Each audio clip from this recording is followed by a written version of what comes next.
Mungkin karena ketika naras mungkin telepon. Siapa yang telepon, Pak? Nggak dijawab. Dia kan terus ngomong kan. Terus aku ngaku, nggak peduli ya lainnya. Berarti dia nggak sayang sama aku. Gitu. Dalam hati kira-kira. Padahal kalau kita logikakan, bagaimana mungkin dua hal dilakukan dalam satu waktu kan? Nggak mungkin dia ngomong ke sana, jawabnya lagi ya. Tapi terkadang dalam kehidupan kita, karena sudah di luar logika, hal yang baik itu terkadang kita anggap bukan hal yang mencintai kita. Kayak kalau Mas Monica, cinta itu kadang tak masuk logika katanya kan, tapi kadang harus juga logika. Jadi hal-hal tertentu pasang juga logikanya untuk memahami apakah itu sebuah cinta atau tidak cinta. Dan kalau kita lihat, cinta itu melibatkan tanggung jawab besar, bukan menuntut tanggung jawab orang besar. Terkadang kita menganggap pasangan itu kurang mencintai kita, kurang menyayangi kita, kurang mempedulikan kita. Padahal sebenarnya terkadang karena kita tidak bisa menanggapi cinta itu juga dengan baik. Makanya kalau kita lihat sebenarnya Kristus itu sangat mencintai kita. Bahkan dia rela memberikan nyawanya bagi kita. Tapi sering apa yang terjadi? Kita cuekin. Kita yang gak tanggap terhadap kasih Kristus. Kita yang gak peduli terhadap kasih Kristus. Dan di tengah-tengah rumah tangga itu tidak tertutup juga kemungkinan seperti itu.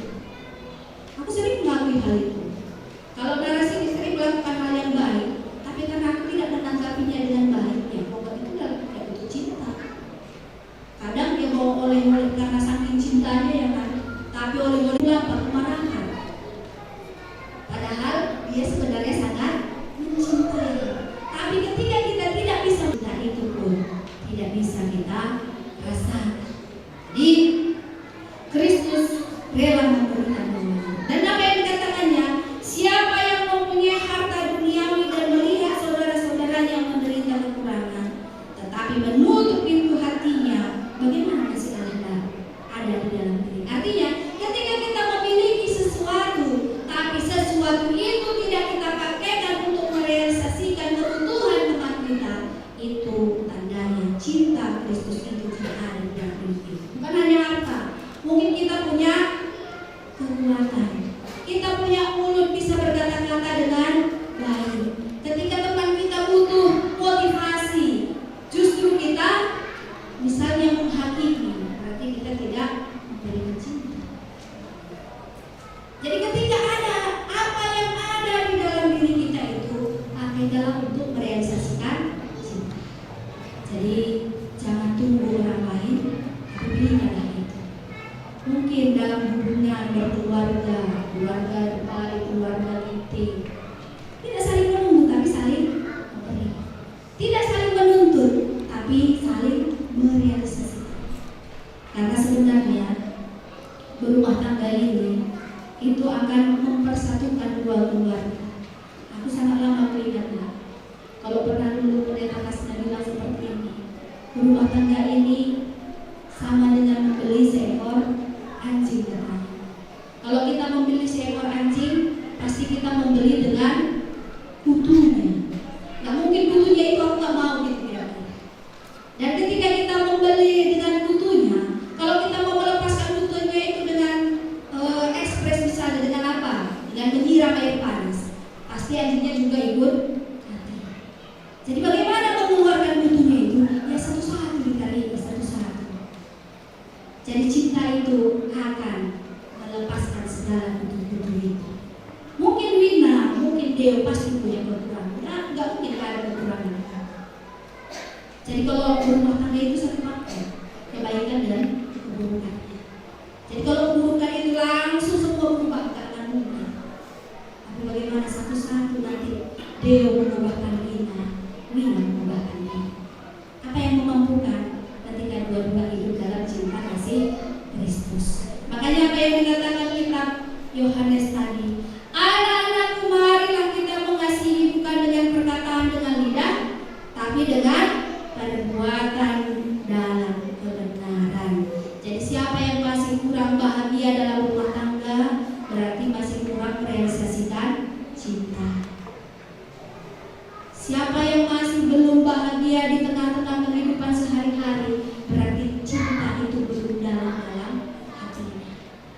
Jadi jangan salahkan orang lain, karena cinta itu adalah tindakan. Kristus sangat mencintai manusia, dengan mengorbankan nyawanya dia bahagia. Berarti kebahagiaannya ketika orang lain tersenyum. Berarti bagaimana Wina juga dengan beliau membuat tersenyum satu dengan yang lain, membuat tersenyum keluarga besar. Berarti itulah kebahagiaan. Jadi jangan tuntut sana tuntut sini. Yang harus kita lakukan adalah berbuat banyak. Makanya kalau kita lihat dalam invokasi kita, sabarlah kamu seorang terhadap yang lain. Kenakan kasih sebagai pengikat yang mempersatukan.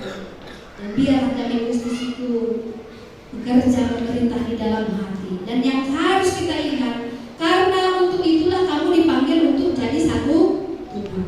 Jadi dipanggil menjadi satu tubuh bukan untuk saling menyalahkan, saling menuntut, saling menunjukkan kelemahan dan kekurangan, tapi saling mengasihi. Dan ketika mampu merealisasikan kasih itu, itulah kebijaksanaan tertinggi dan itulah harta yang paling berharga. Jadi selamat buat Deo dengan Wina mengarungi kehidupan rumah tangganya. Realisasikan kasih itu, jangan terlalu menganggap kasih itu perasaan sekali, sehingga kadang kalau terlalu berperan ini kan susah. Ada orang misalnya agak-agak berembuk di sana karena sakitnya perutnya, tapi kita sudah merasa. Misalnya Deo diam, Wina merasa, padahal dia capek kan belum kerja. Cakapi gak disangguti misalnya, diajak ngobrol gak ditanggapi. Kadang begitu kan, tapi langsung baper bawaannya. Jadi cinta itu bukan soal perasaan. Perasaan bukan. Kadang-kadang oh ini dia capek ya, dia letih, butuh istirahat, sudah butuh ngobrol. Jadi itu yang membuat kita saling bahagia. Jadi jadikan cinta kasih itu sebagai landasan rumah tangga. Yakin percaya kami keluarga ini akan menjadi keluarga yang bahagia. Amin. Sungguh kami bersyukur beriman yang menyapa kami pada siang menjelang sore ini ya Tuhan.